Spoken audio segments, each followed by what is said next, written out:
Hello everybody, welcome to the channel and welcome to this week's live stream. Today we're going to be talking about that big scary topic, business and videography.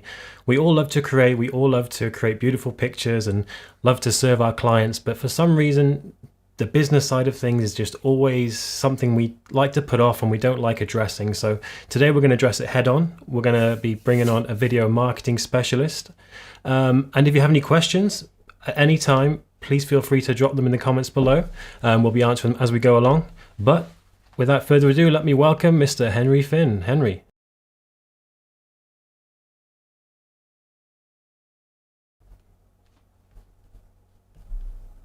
Oh, I'm sorry, we're live. I didn't realize that. Hey, what's going on, Jack? Thanks for having me on. No, thanks for coming. How you doing? I'm good, man. Sorry, I like to clown around a lot. No, it's cool. Got to keep it fresh. Got to keep it jovial. Yeah, I was just watching Truman Show too, so I was kind of in that mindset. Love that film. Great film. Yeah. So yeah, today we're talking about videography and business, and often videographers, they like to be creative, but they don't like to address the business side of things. But before we go on, just tell the audience a little bit about yourself, what you do, and what you're going to be bringing into the stream today. Sure, yeah. My name's Henry. I'm from the Bay Area in California.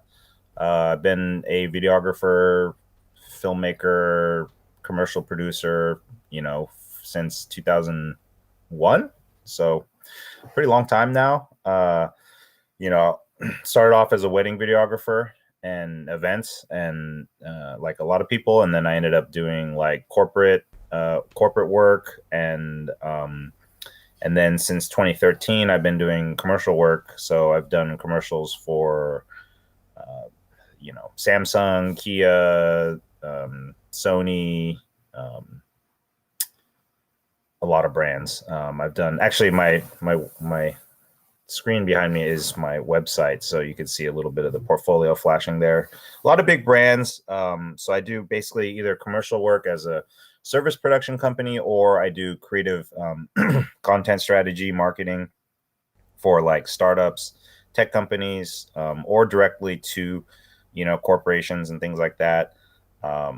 Work with different agencies, and then I'm also a filmmaker. I love film and a comic book creator. Been working on some comic books. That's pretty much what I do. I do a lot of nonprofit work too. So I guess I could say community activist, member, person, human being. It sounds like you're very busy. Friend of Jack, we'll just say that. Yeah. Me and Henry have been chatting over the years, and I discovered him first on his podcast, Videography Academy. So if you don't already listen to that, you need to go and subscribe to that, because the thing I like about Henry's podcast is he drops gold about video marketing, but he doesn't take all day to do it. So sometimes his episodes will only be like 10-15 minutes. So you don't have to actually like listen to a whole kind of hour of filler. He just gets straight to the point, and I really like that about Henry. So go and subscribe to that podcast already, and join the Facebook group, same name, Videography Academy. I appreciate that. Yeah, I listen to a lot of podcasts, so I notice for me personally, if I'm going to a podcast and I want information, I just want to get straight to the information. So I don't even do really much. I don't do any preamble on my podcast. I just go right into the topic. And yeah, I have short ones. I have longer ones, which interviews and things like that. But definitely excited to be on here and try to add some value to your channel. 100%. So why do you think it is that videographers and video creatives struggle with business? Why do you think it is that they kind of put it to the back of their minds and try and forget about it?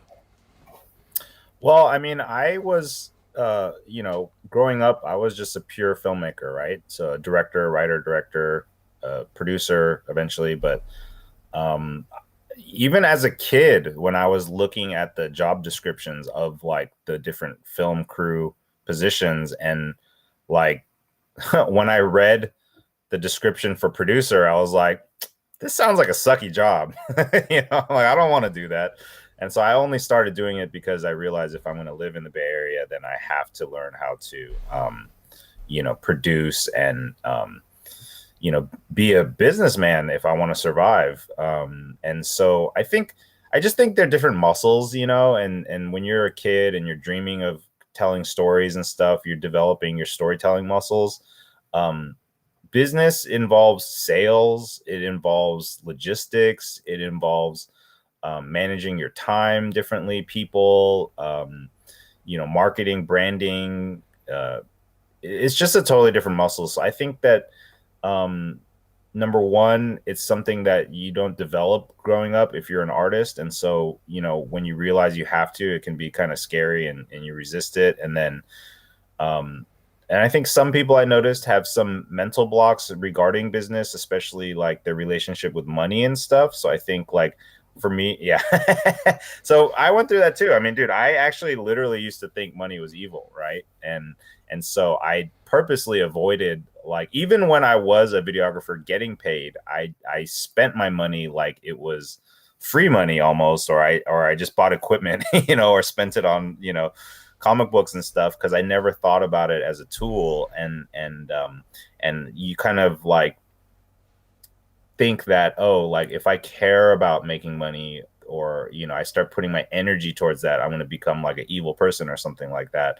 And a couple things happened to me. Number one, like in 2013, I had to start like supporting my parents financially, and so then I was no longer just looking out for myself, and all of a sudden I was like, money's pretty important. Like when you have to like worry about somebody else. And then also I met somebody who was very wealthy, and he was just a really good person that helped me out quite a bit actually. And he just said to me, because I was having a conversation about money, because I was just kind of wrapping my head around what it means, and he just said to me, like, look, money just accentuates who you are. So if you're like a good person and then you're rich, you're just a good person with more money. But if you're like a douchebag, you're like a bigger douchebag because you have more money to like show that. And so I thought that was really revealing, because actually I did realize that I did know plenty of people that are wealthy or successful, and they're just like good, kind-hearted people. And I realized for me, like, I have no ill intentions for how to use my money, and I only want to help people. And so it kind of just gave me permission to like seek that. And then came like figuring out what are the business skills like that go along with it to be able to make that happen. And also, like, if you're not living in Hollywood or some film industry where there's like some like path essentially set up for you, then and you want to be in this creative industry and want to have control over your future, you have to learn the business side. You have no other option. And so um, that was the position I was in. I worked for a startup for 6 months because I thought, oh, maybe I'll just like get a paycheck and then I'll do like what I want on the side, and I realized I hated it. Like, I just hated going into an office where there's politics. I hated, having somebody telling me what to do all the time and being worried about doing it in a way that will please them and get, job security and all that stuff. And also just how repetitive it is. I think when you have your own business, you get to decide the clients you want. You can walk away from clients you don't like. You get the benefit of working with people, but not really under them in the same way. And then it's very stimulating because you get to do all sorts of cool stuff. Like, you learn new things, you meet interesting people, and you go to fun places. So I would say, to answer your question more specifically, I think the reason why people have blocks, though, is just that, our relationship to money is not clear, or it's negative. And then also, again, those are muscles that you aren't used to using. But just like anything else, you can learn it. And for me now, like, I love the business side. Like, I love going into a sales call because, like, it's a freaking rush. Like, when you close it, or they say they're going to go with you, and then money appears in your bank account. It feels good, and then yeah, so that's my answer. Yeah, we all love it when money hits the bank account. Yeah, and I think that's really powerful when you said blocks to the business side, because that's something I've kind of experienced myself. And like you said, splurging my money on a lot of gear. When I look back and I think I probably could have rented that gear and saved the money. So just reframing, I think, is a really powerful thing. But Yeah. excuse me. So Hmm. we've got a little bit of a plan for the show. But if you have any questions for Henry at any point, drop them below. Henry runs courses that cost thousands of dollars, and he's kind of giving us his time for an hour. So this is a perfect example. Sorry, a perfect opportunity for you to get some really valuable business tips. So take advantage of it. Drop your questions below. But we had someone, Trev said, he wants to know how to secure clients sustainably. Hmm. That's a good question, and that's probably the number one thing that I focus on when I'm working with somebody, if I'm coaching them or mentoring them one on one. You have to have like a sustainable business, which means that you have to have a system for your sales and your marketing and treat it like a business or a job, like where you have to work on it every day, or every week. Um, you your pipeline is your lifeblood, right? So like getting like a constant flow of people who are that you're corresponding with, that are sending you info on their companies, that you're creating proposals for, that you're thinking about creative ideas. That has to be happening all the time, because I used to go through feast and famine all the time, quite a bit, where it was a period where I would get a job, I would only focus on fulfilling it. The job would end. I wouldn't have any more work coming in, so I'd be broke again. And it's just like this roller coaster that you're constantly going. And it wasn't until I realized that you do have to consistently work on getting new clients and getting that system down, that you start creating a solid pipeline. And then what happens, is that as you build your reputation, then people just start referring you business. Like I honestly, like I haven't done direct sales for years because I did that work already.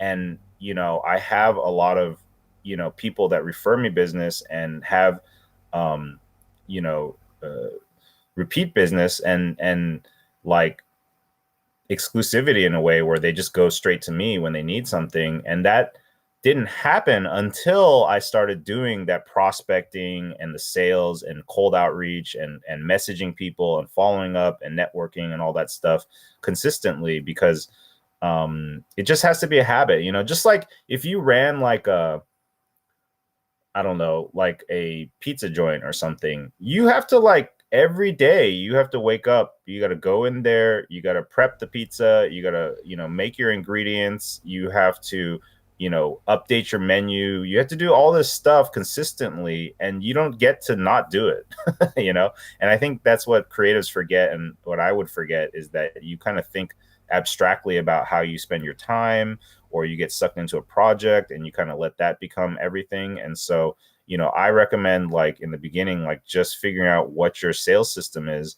So for instance, somebody I've been working with recently as a new kind of mentee, she uh, was really unsure about how to get clients. And then so I just started, implementing a very simple sales system where she just literally, after defining her niche and defining her business, she just literally like made a list of people that she wants to work with, and she starts cold emailing them, and cold emailing in a certain way, which is like, not asking for business, but just getting to know them, building a relationship. Right.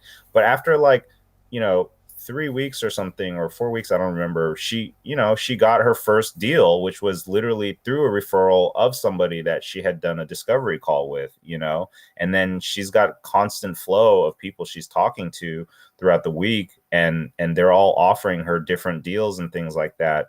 And so I'm just reminding her, like, you need to be reaching out to people no matter what. Like, you have to be reaching out to people until you get to the point where you have like maybe 3 to 5 clients a month that are hitting you up constantly. Then you can maybe like scale that back. But she started off just messaging 5 people a day, which is not even that much. And so I think when it comes to getting securing client sustainability, it really comes down to good habits. It's the habit of reaching out, the habit of prospecting, and then if you do that consistently, it really starts to stack up and add create results that are kind of compounding. And that would be my suggestion, is like figure out your sales system. And that does, by the way, come with knowing what niche you want to go after, because when you're a generalist, it's really hard to get a solid pipeline, because what happens is you're just going after all these different people, and you don't know what your people don't know how to think about you. They don't know what you're known for.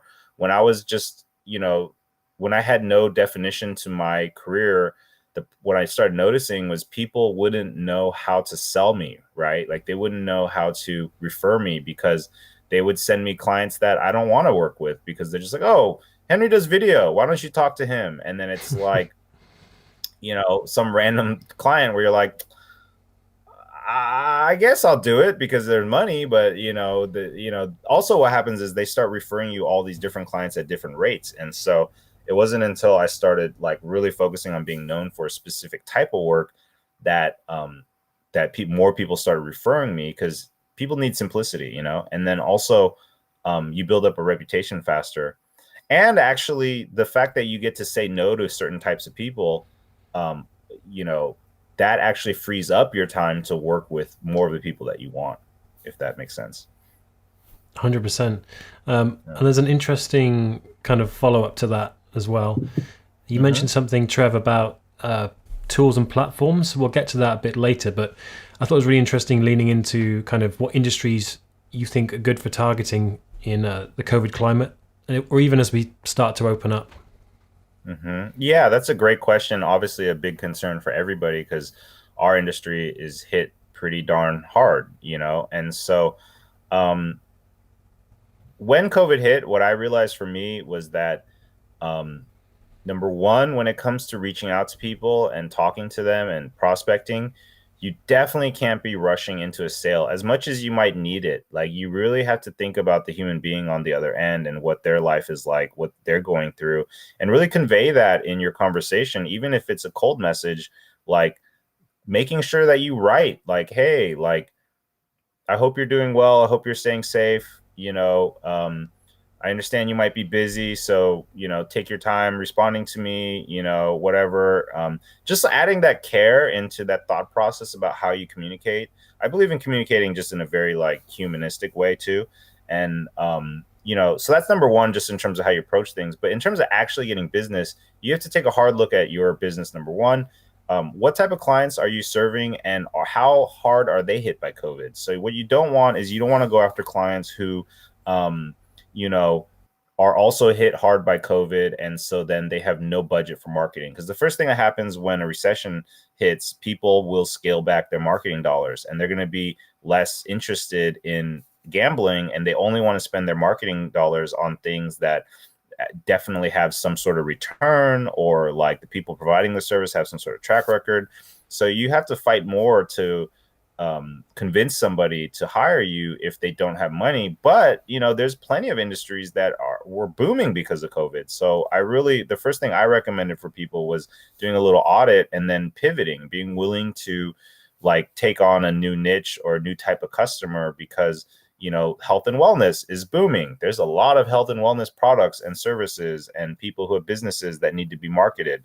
E-commerce is booming. There's a lot of areas that you can switch over to. I know a lot of videographers just want to do like, there's a lot who want to do like lifestyle or travel or things that like just don't happen right now, so All the sexy don't. stuff. Yeah, the fun stuff, right? Like I want to get paid to go out to an island and hang out or whatever. And unfortunately, that's not happening. So, the way I look at it is, number one, be more flexible. You have to be agile. So even taking on multiple niches that you're willing to market towards.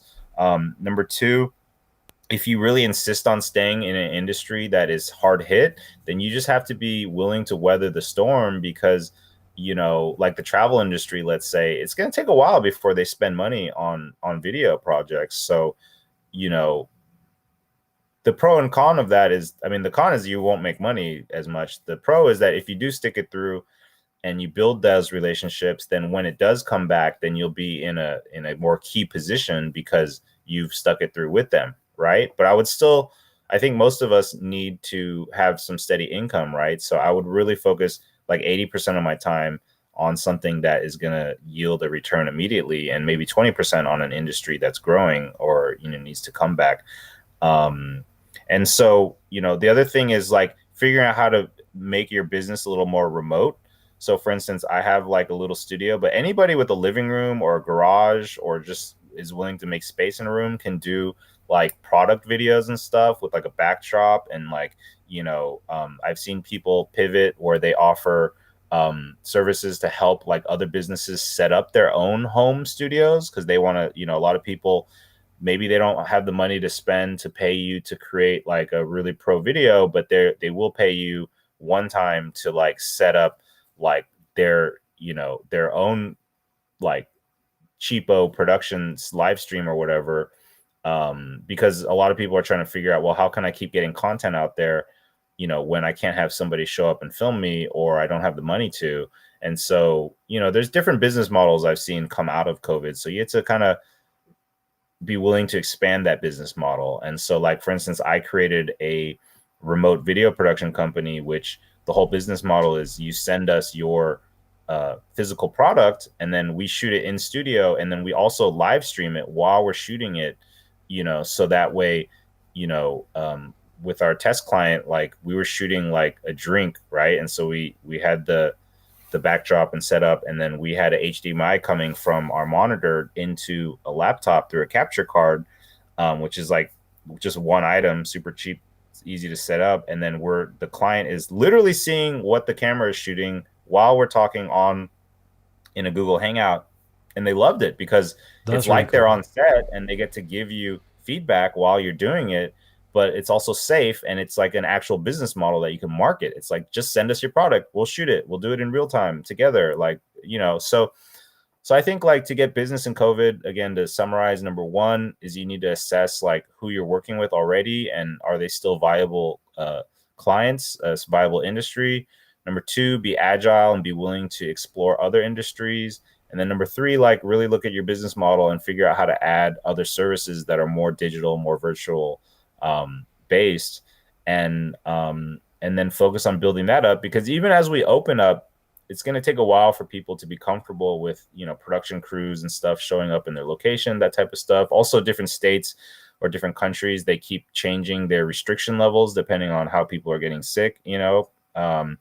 And then on top of that, we are just literally moving into the digital age. So you just have to be willing to, you know, the way I think about it is the work I'm doing now is setting me up for the next, you know, heaven forbid, pandemic or something, whatever happens, you don't want to get caught twice, not being ready.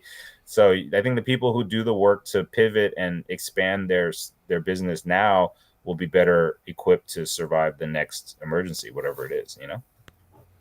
Yeah, 100%. Thanks for your question, Trev.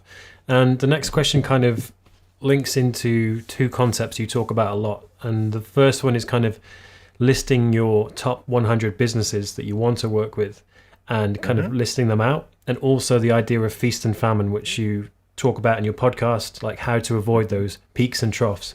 So Dan says, I tend to have a bad habit when in normal times of running out of work, writing a mail shot to 100 potential clients, then hopefully being busy again before having to do the whole thing again. So I'm guessing he's saying, Yeah. how can he avoid this kind of ping pong, or always kind of going back and forth? So that goes back to like having like consistent daily habits, like, sending out.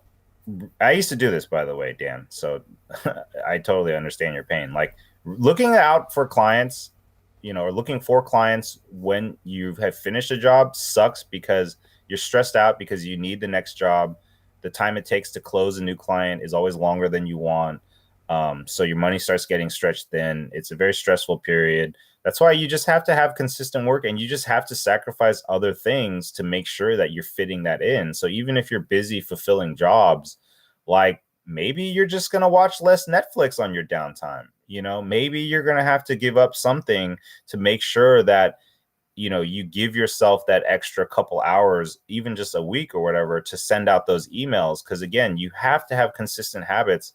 It's just like, high performing people that exercise, like even though like even Mark Zuckerberg, he's obviously a busy guy, but guess what, like he makes time to exercise and he said that's a very important aspect for him. And I was listening to Elon Musk the other day and he said he hates exercise but he gets on a treadmill. And obviously everybody knows how busy he is, so I don't think being busy is even when you have a project, it's about how you manage the time that you do have and manage yourself. And so, um, in terms of picking up, uh, clients, um, consistently, what I recommend is actually not sending out 100 emails, but sending out like 5 to 10 emails a day, or however you want to pace it. Because what's going to happen is you're going to learn from each of them. So what you don't want is, you don't want to make the same communication mistake 100 times, right? And you burn that opportunity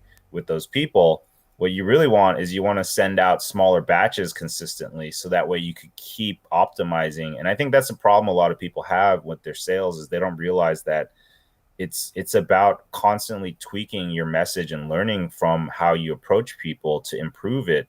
Because people get frustrated when they send out a bunch of emails and they get no hits, and it's like demoralizing. But it's just like learning any other skill. You got to keep adjusting and improving. And so I think it's a much safer and more rewarding way to do it, like in on more consistently on a small scale. So I don't know if that helps you, Dan, but that's kind of what I would say to that.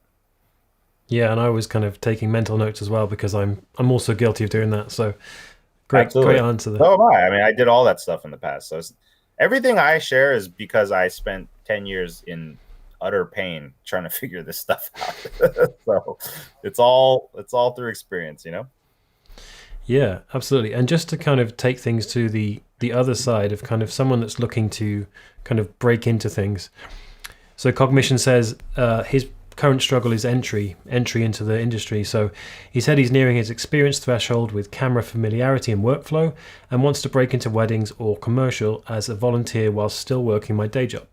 So how would you So recommend kind yeah, of I think crossing that threshold? yeah, I mean, when I started weddings, I was working at a bank. So I had a full-time job. I was doing it on the weekends.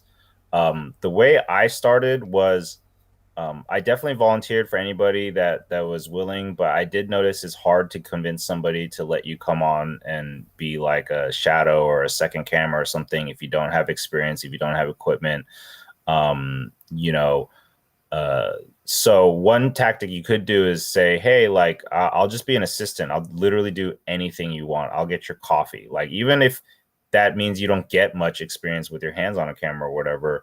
Like, I just had the mentality where I was humbling myself, and it's like, I got a lot to learn. So I'll do any job. Just get me on set, like any set. And if they see you have a good work ethic and a good attitude, they reward you with more opportunities, and they'll take more chances on you, right? So people, if they do agree, then they're looking for attitude more than anything.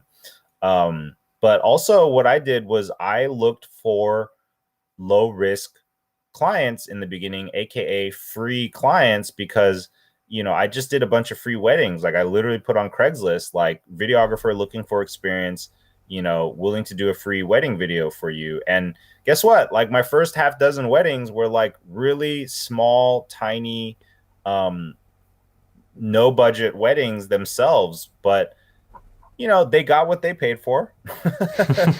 And also, when I did screw up, I felt bad, but not as bad as if they paid me, right? Because again, they get what they pay for. And so, I think that's one way to get experience. In terms of commercials and stuff, that's a whole different beast. You definitely are going to start at entry level if you have no experience. So just getting in groups and offering yourself as a PA is the best way to start. I mean, I was a PA in the past, and so, um, you know, you just have to.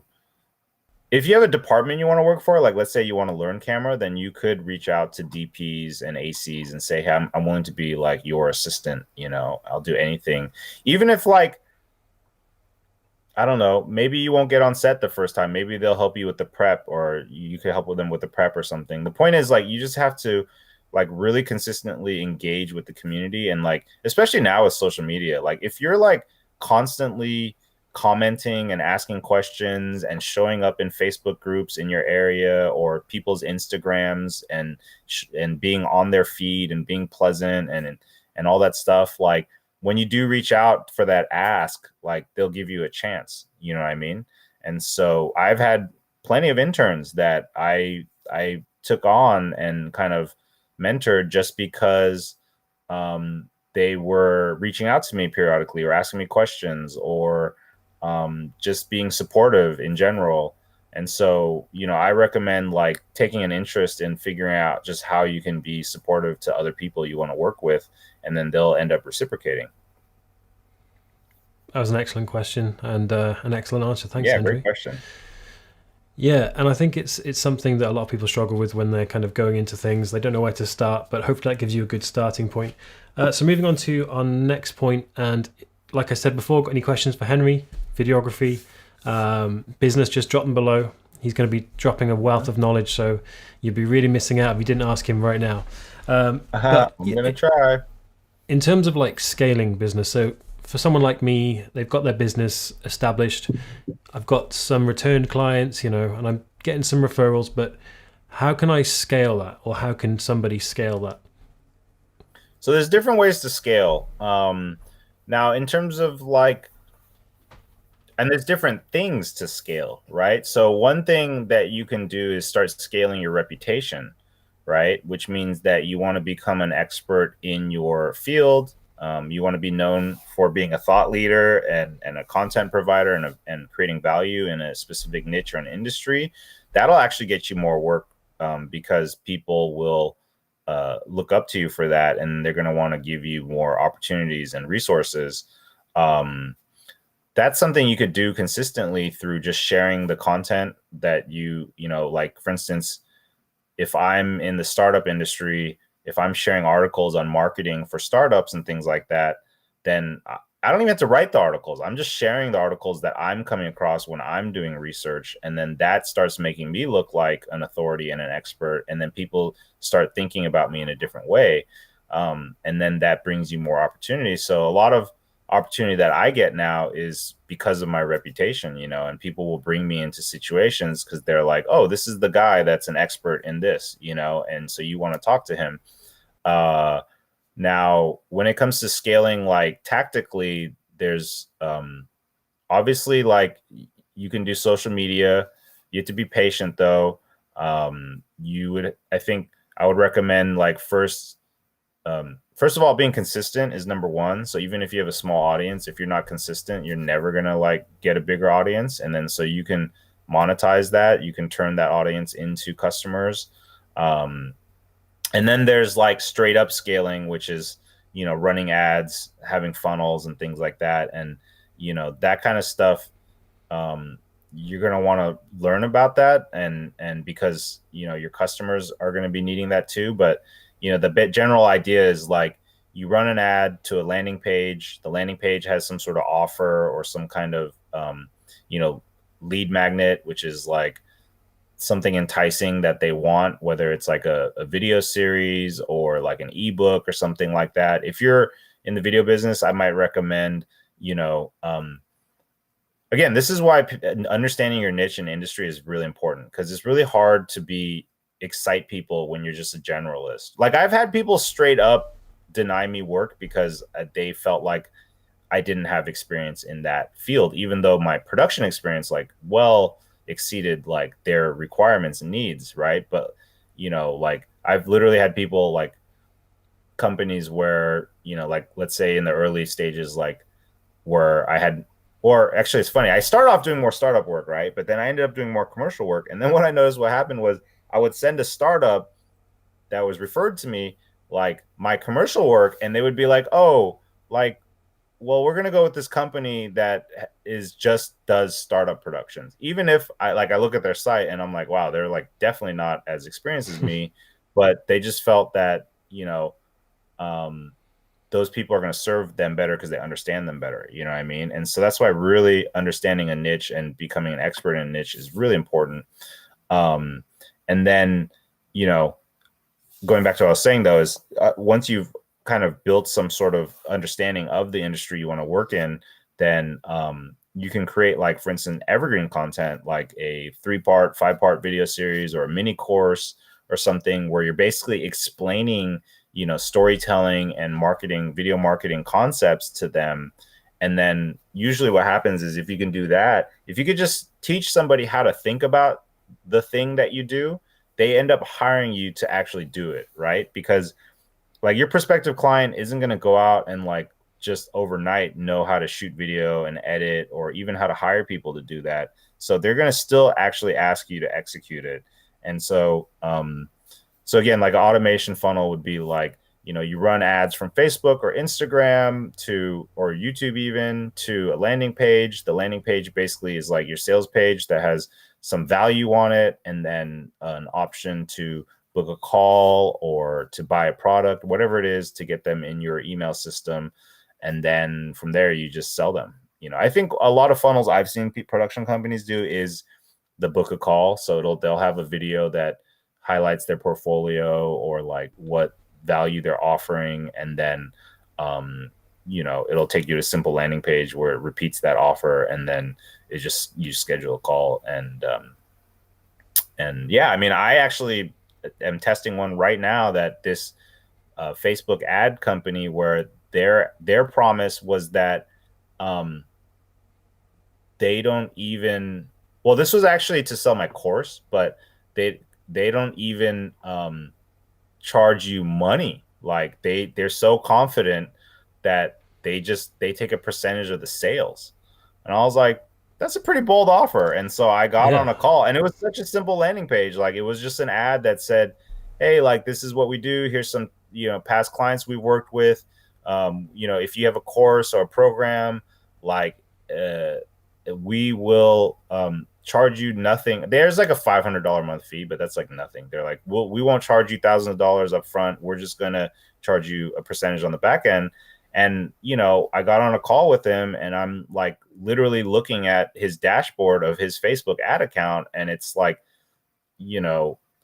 hundreds and hundreds of thousands of dollars of ad spend, and he's showing me like specific clients that he's working with and the return that he's getting. And I'm like, okay, I see why you don't charge up front, because he screens He can make he more. screens them to make sure that it's like a winning product, right? That he believes in. And then, taking 15% is a much better deal than charging a couple $1,000s a month. And so, that was the kind of deal that I was willing to take a chance on. So you kind of have to have some offer like that, or, maybe not that aggressive, because we're a little bit different. If we're offering like video production, you have to protect your time and investment and stuff. But the point is, you make an offer, you get their attention, and then you have a landing page to convert them. And then the more money that you make from that, then the more that you put into ads to keep scaling it and getting more clients in a bigger pipeline. Yeah, that's a really powerful. I think I'm going to try and implement Try some that. sort of, yeah, something on a lower level and just try and scale that up. But I think what you talked about niching down was really important as well. And an analogy that someone put to me the other day that I thought was really powerful, they were talking about niching down in a YouTube channel, but it applies to videography as well. And it was kind of like, if you want to compete in a 100-meter sprint, you're not going to train all your time in doing like a decathlon or whatever and learning Right. how to do loads of different athletic events, because that person doing the 100-meter sprint is the top level video marketer who's going to be winning those big clients. Yep. So that really kind of illustrated to me how important niching down is. I mean, the thing about, because I started off my first 10 years, I was just a generalist. And while it was cool because I got a lot of experience in different industries, I wasn't leveling up financially, because what I learned is every time you get put into a new industry, you have to pay your dues all over again. They don't know if you're worth it. You might have to offer lower rates to convince them to take the job. You're making mistakes. You don't sound like an expert because they're asking you industry specific questions that you've never answered before, and you're kind of BSing. But when you focus on one industry, you can really level up, because number one, you are learning more about the industry. You're speaking their language. You're making them comfortable with you. That makes your sales process shorter. It makes closing them easier. And then also your work gets easier. Like think about like anybody that's done like a dozen weddings, right? Or more.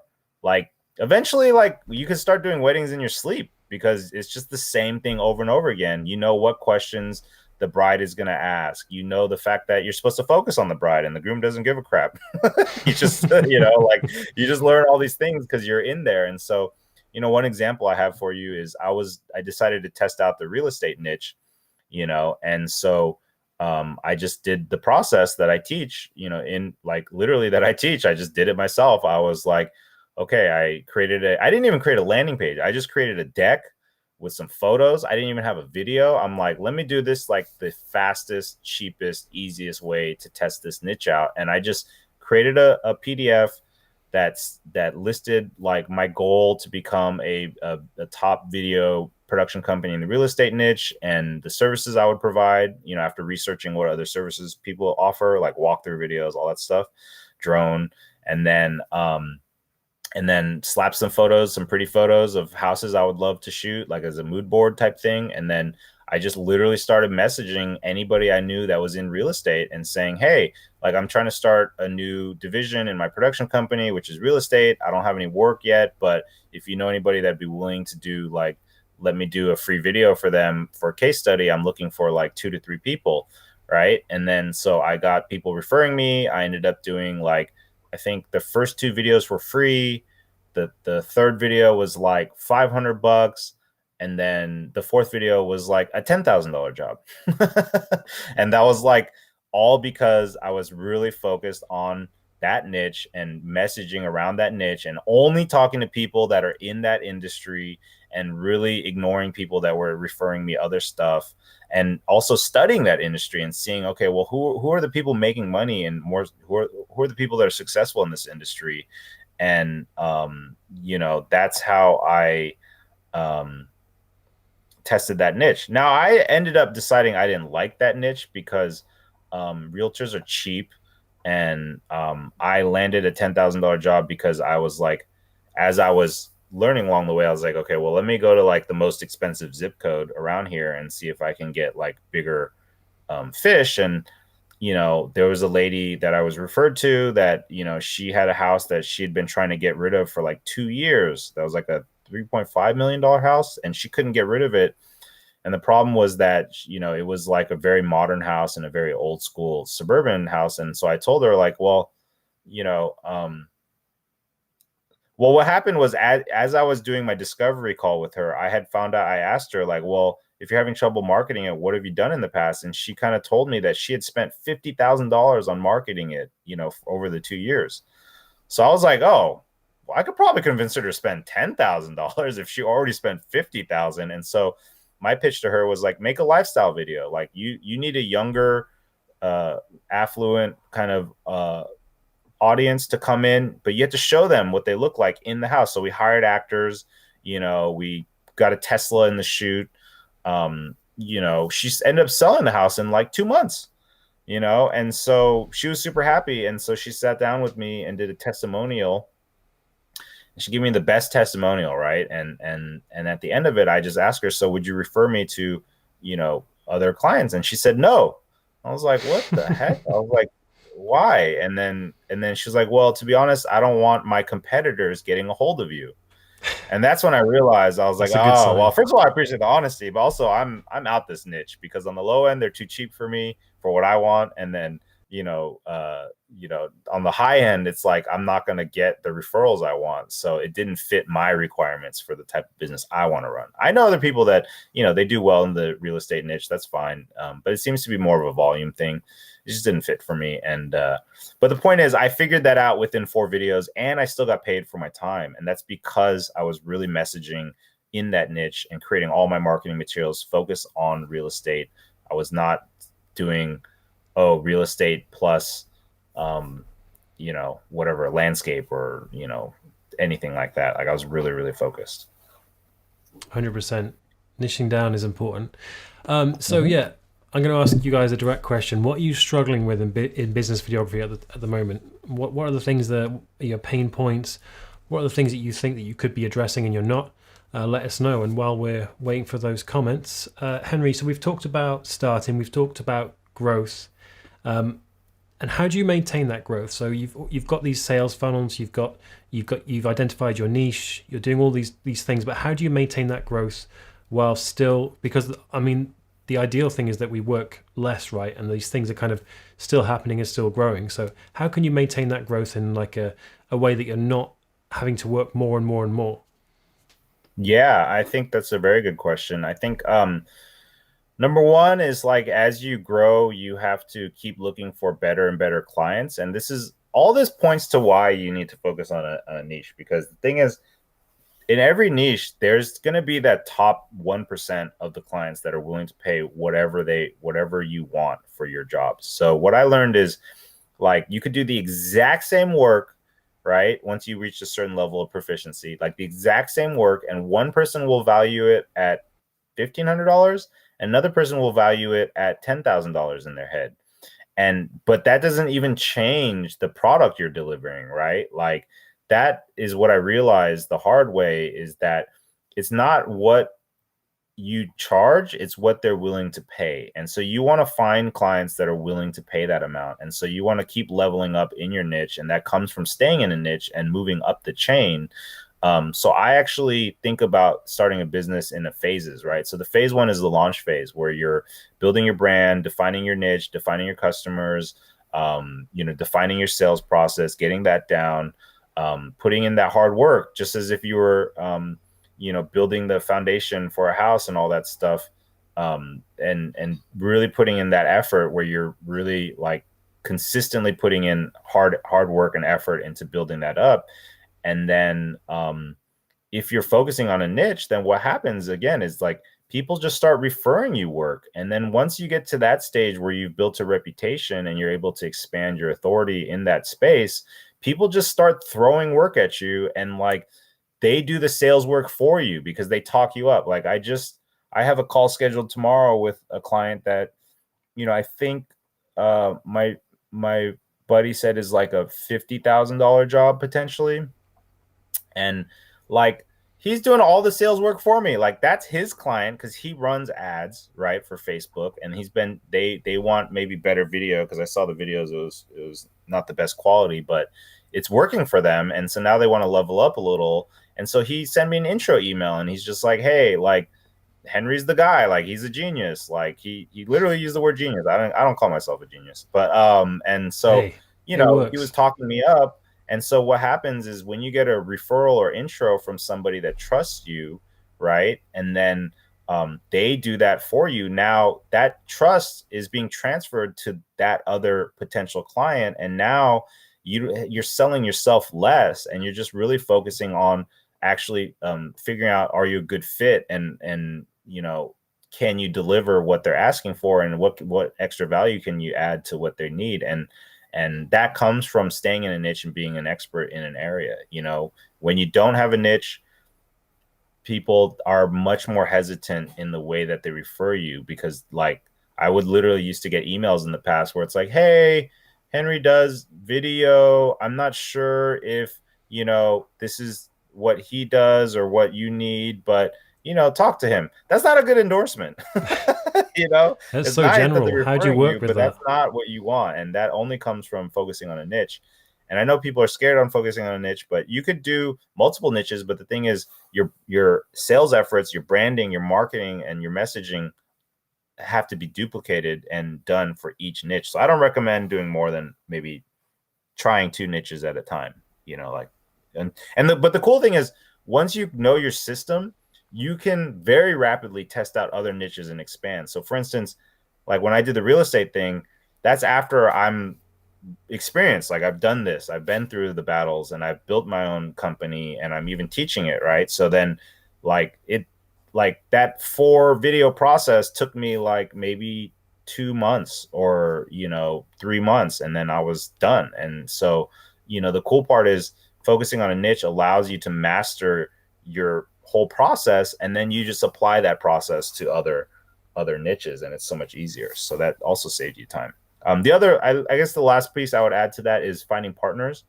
So for instance, because I'm committing more to Videography Academy this year, I realize I can't do my commercial work full time and Videography Academy full time. So I'm bringing on a friend who has his own production company that is going to handle a lot of the execution for me. Like I'll do the sales, and we'll work together on creative pitches for commercials. But like I don't even care if I'm on set right now. Like if I'll be on set if I want to, but I won't have to be on set. So finding partners that you have worked with before that you can make mutually beneficial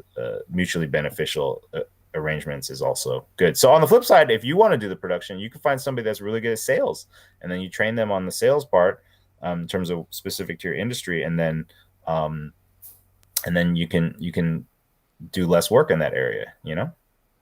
100%. And I think the next question links into it. And you may have gone Mhm. over everything already, but just if you feel like there's something to add. So, Cognition says, what is an arrangement one can make with employees when you are ready to expand and hire other videographers so you can expand your business and duplicate yourself to expand your income? That's a very good question. And this is definitely part of your growth phase. Is step one, you're going to have to learn how to work with people. So you're just going to find freelancers that you hire on a contractual basis, which is like, another camera operator is typically like the first person you collaborate with, right? Or an editor or a motion graphics artist, somebody that does a part of the job better than you, right? What I really recommend, step one, is if you want to level up your portfolio, and your production value, hire people that are better than you, that have a lot more experience, and be willing to pay them what they want, what they deserve, right? Because that work will go into your portfolio, even if you make a little less money on that job. But then also you learn how to do it yourself too, if you want. And but more importantly, it adds value, and then you learn how to work with people that experience. They teach you how to work with them because they have more experience. So when I was first hiring, you know, motion graphics artists, and I never learned motion graphics, I'm asking them about workflow. I'm asking them about, oh, what are the things that I need to look out for when a client's asking that is a red flag or is going to trigger, like, an increase in the scope of work, that kind of stuff. Like, so that's number one, is working with people. And then when it comes to hiring people, like as employees, first of all, you have to have really steady income. I mean, you got to be rock solid, like sure that you're getting a lot of business. And also, you're going to end up shifting more into an employer role, which means you're going to be doing less of the other stuff. And so, luckily, in our industry, you don't actually even need many employees. To be honest, you can run pretty lean, and I wouldn't recommend hiring an employee until you have generated revenue, which is like 3-4 times your actual needs, right? So whatever your monthly needs are, if you're making 3 times that every month, then yeah, you can look into hiring an employee. And the first one would probably be um, whoever can help you do the thing you hate doing the most. So if you hate doing sales, find a salesperson. If you hate editing, you find an editor. Find the person that's going to save you that time from the area that you don't want. I see he's asking a follow-up question about partnering or hiring first. I think step one, again, is working with freelancers and building a Rolodex of people that you're going to just go to over and over again, but you only have to work project to project.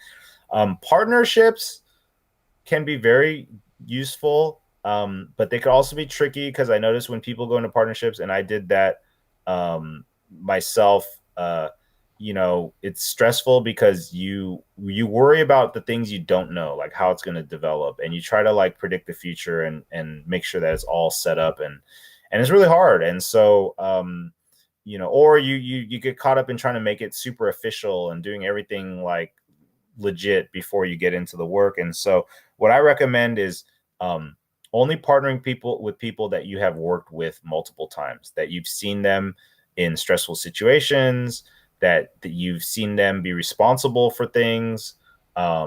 You've seen what value they add, what personality they have. Because I've partnered with people that were friends and that worked out and didn't work out. And I've worked with people that were complete strangers that turned out to be amazing partners, And so it you never know until you actually get in the situation. And so I would recommend starting off with like a loose partnership where it's not like you're literally business partners, but it's like just like, oh, let's help each other. So I'm going to hire you for all this work. I'm going to come to you first. You could say no, but if you say yes, we'll work on it together. And then that way we will figure out what our working relationship is. Like my buddy Roman, who's taking on the production side for me on the commercials, I've known him for years, and I've worked with him on multiple commercials and multiple creative projects, and I've seen him how he could handle the workload without me. And so I'm comfortable, I trust him. And so yeah, I think that's the best way. Usually when I met somebody and I didn't work with them, and you just talk about a partnership and try and go into it, it doesn't work out because you just don't know enough about them. Um, again, in a stressful situation, or when the rubber hits the road, because some people just, it's just different personality types, and you just need somebody that you can complement. um, by the way, I'm sorry, I have a call in a couple minutes, so I might have to. No, um, we're gonna let you shoot I off, could do this Henry. forever, man. We could totally do another session if you want to. Yeah, we'll have you back absolutely because the questions are Yeah, still coming in. yeah. But yeah, Trev just said a lot of great tips from the chat. Thanks, guys. So I Um, can answer this last question.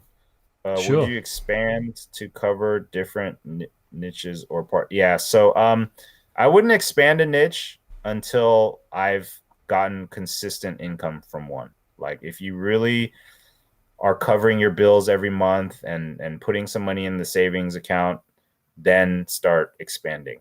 Um, if it's a confusing process, there's so many parts you have to learn, from how to position yourself, how to become an expert, how to do the job, how to do the sales process, all that stuff. It's just so confusing that trying to learn it, you know, two at once or three at once is just, it's really, really hard without doing it the first time. So it's kind of like learning a language. Like, people, if they learn one language, then they learn their second and their next language is a lot easier because they figured out the system of learning a language, right? So it's the same thing. Trying to learn two languages at once might be really confusing if you've never even done one, you know? 100%. Well, Henry, thank you so much for joining us, and we'll let you get off on your call. Thank you. Just before people go, where can they find you on social? And if they want to get engaged with your courses and the content you're putting out, where should they go? Sure. I'm on Videography Academy. I guess the Facebook group is the best. I have a website, so you could always message me if you have questions. I'm very open to that. I try to help everybody. Um, I have a podcast, like you said. You could just look up Videography Academy. You could just email me and message me, admin@videographyacademy.com. Yeah, and dude, Jack, you're amazing. You're a great person. I love your spirit, and I appreciate your time and everything you're doing for the community too. So I want to thank you for having me on. Hopefully I was Uh, helpful. You were so helpful. I've been taking mental notes, and if I wasn't hosting, I'd Good. be scribbling things down. So Yeah.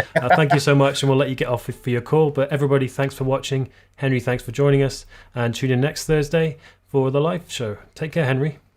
Thank you. Thanks everybody. Bye.